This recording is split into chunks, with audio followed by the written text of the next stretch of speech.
If I say the name Adolf Hitler to you, what do you think of?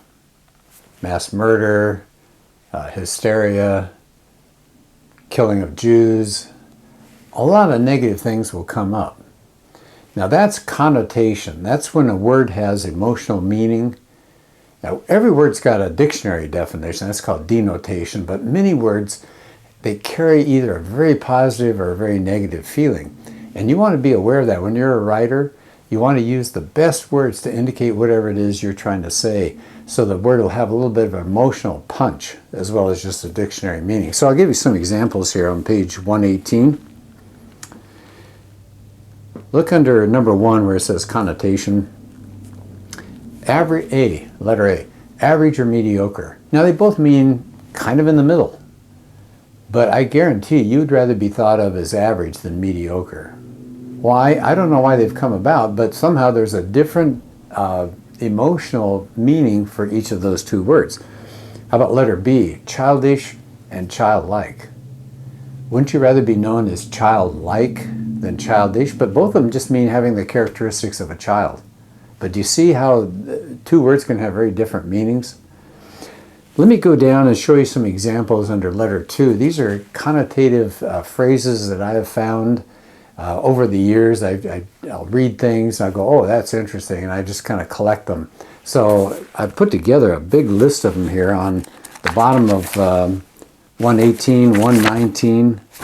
Just amazing things. Let me just pick a couple of them here. Let's do the top one on page 119.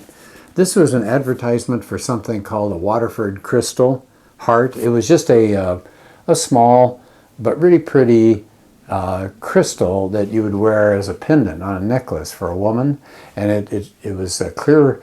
You could see through it, and it was polished and just really, really pretty. So here was the ad that went with it. It said this: put the heart in her hands. The Waterford crystal heart. Born in fire, it echoes a distant enchantment. Hypnotically, it conjures up memories, ignites romance, wins forgiveness, confirms affection. Now, it's a piece of glass, basically, that's highly polished and has different facets, different angles, so it kind of reflects things. But do you see what they're doing here? They're selling you more than a piece of glass. It says, born in fire. Ooh, that sounds kind of romantic, but what it is? Well, it's glass. How do you get glass? You heat sand. But that doesn't sound very romantic. All these words are supposed to, get your imagination going. It echoes a distant enchantment. Think about the word enchantment. What do you use enchantment for? That's magic. That's what wizards use. It conjures up memories. A conjurer is a magician who brings rabbits out of hats and things like that. So they're selling this little piece of glass, this crystal, but they're suggesting that it has magical properties because of the word choices that they've used. Let me go down about halfway down the page there, letter G. The California Prune Board, you know what prunes are, wants to boost the image of the lowly prune and now wants to change labeling so that it can be called a dried plum. Now you think, well, wait a minute. So somebody doesn't like the word prune, but they like dried plum. What's the difference? Well, you may not be aware of it, but prune used to be a way of talking about somebody who is old, meaning they're wrinkled and they're kind of dried up. And also prunes have often been associated with a laxative, helping people go to the bathroom. And so when you're trying to sell your product, you don't want people to think about toilets and sitting on the can. So what have they done? They said, let's not call these products prunes anymore. Let's call them dried plums, because nobody thinks of anything negative about a dried plum. But it's the same product. What's the difference? The emotional word that is being used there. So be looking for those kinds of things. I think that's interesting. And then the other thing I want you to think about as far as style goes is on page 123. It's figures of speech and allusions. So let's start with talking about figures of speech. When you're using a figure of speech, you're comparing one thing to something else, and you want big differences between the two that become kind of a surprise to a reader. So if you say something like, here's a famous poem. It starts off, my love is a red, red rose. So you think, well, wait a minute, a woman is being compared to a rose. And you think there's nothing in common. A rose is a plant. It has no brain. It's not thinking about anything. It's not like we are as people.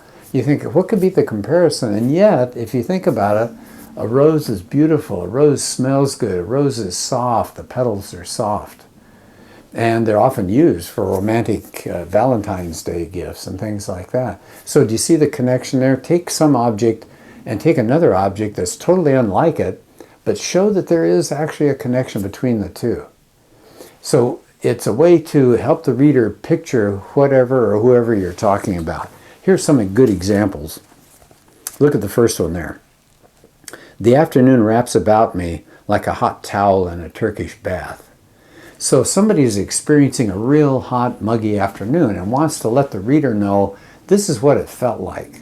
So it says it felt like somebody's wrapped a hot towel around me. Ooh, that just kind of makes me uncomfortable to think about. But you see the comparison there? The afternoon is like a hot towel. That's a good job. Look at the bottom one, the last one there. Kittens that have Velcro toes. You ever had a little kitten on you? You're petting it and you want to pull it off and get it to go somewhere else.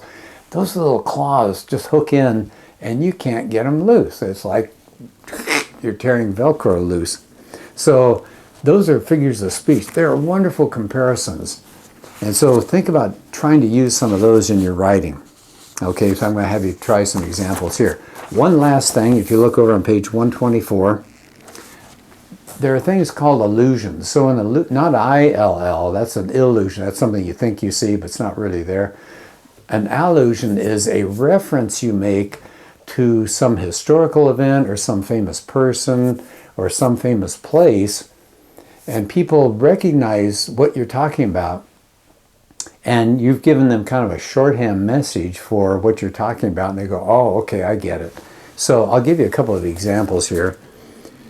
Here's the first example under 3B, under page 124. Now I know how Custer felt. So people that know American history, if you tell them, wow, I had a crazy day, now I know how Custer felt, they're going to go, oh, because George Armstrong Custer was an American general who was told to go out on the plains in the American West in the late 1800s, 1870s, I should say, and subdue the Indians, right? So he went out there, and his job, he was a tough guy. He was going to take care of these Indians and show them who's who. And he went out there with 200 and some odd cavalrymen with him, and they got attacked by something like 5,000 Sioux Indians and other tribes. And it was just utter stupidity on his part. And he just got slaughtered and all his men died. He died as well. So if you say, I know how Custer felt, you had a really, really bad day. Let's try one more. An Achilles heel. If somebody is said to have an Achilles heel, it means they have a vulnerability or something about them that's going to bring them down, but it's nothing that obvious. So here's the reason why they call it an Achilles heel. It's capitalized, Achilles. Who is Achilles? Well, if you know mythology, he fought in the Trojan War on the side of the Greeks, and he was a tough warrior. He took on all the toughest Trojans and killed them. But one day, some Trojan let loose an arrow, and it came and it hit him in the back of his heel, back of his foot there, and he died. And you say, really? He's killing all these guys and he dies because of that? Here's the backstory, if you know some mythology. His mother gives birth to him and wants him to be protected his whole life. So she asks the gods, what do I do? How do I keep him safe? And they said, go to the river Styx and dip him in the river and he'll be protected. He'll be invulnerable. So she says, great, she does it, but she's holding him by his heel, drops him in the water, brings him back out, and never turns him around and puts the heel in the water. So the heel has never been in the river. So there's his vulnerability. It's a tiny spot, but it's hit one day with an arrow and down he goes.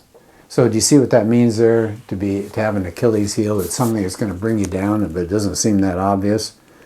So take a look at some of these other examples here, and I want you to try your own. Again, this is all of this that we've been talking about These are all just different ways to make your writing interesting and stylistically dynamic and something that people enjoy reading. So I hope it goes well for you.